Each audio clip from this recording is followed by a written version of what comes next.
దేశంలో బగ్గ గాలి కరవైన రాష్ట్రం అంటే ఢిల్లీనే. చలికాలం వచ్చిందంటే ముక్కులకు మాస్కులు పెట్టుకొని తిరగాల్సిందే.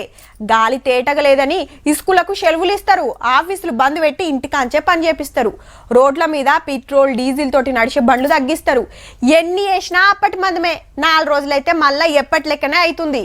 వాళ్ళకే కాదు మన తన సుత డేంజర్ పెరుగుతున్నదుల్లో. తెలంగాణల నెరి అధ్వానం గాలి ఏడ మోపైందంటే ఇంకేడా హైదరాబాదుల్నే దీనమింత గలీజ్ అవుతుంది. మరి రోడ్ల మీద బండ్ల పొగే కాదు, గాలిలా దుమ్ము దూసరం బగ్గనే పెరుగుతుందట.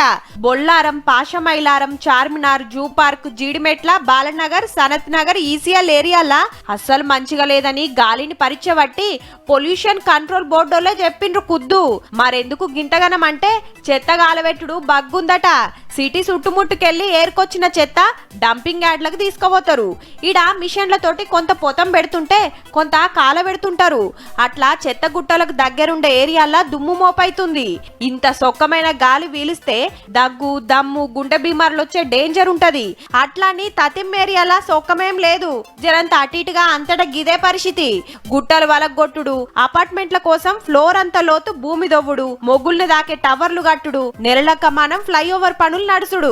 ఇగేముంది దుమ్ము దూసరం లేచి గాల్లే కలుస్తుందన్నట్టు. ఇక బండ్ల పొగ, కంపెనీల పొగ ఉండనే ఉండే. చూస్తంటే గలీజ్ గాలిలా ఢిల్లీని దాటేసేటట్టున్నాం పో. అట్లా కావద్దంటే చెత్త గాల్సుడు, బండ్ల పొగ తగ్గియాలి, పచ్చదనం పెరగాలి. ఎహెగ్గావన్నీ మాకెందుకు అనుకుంటే 10వ పార్కో కూడేసిందంతా దావకండ్ల పెట్టే కథ అయితే సుమా.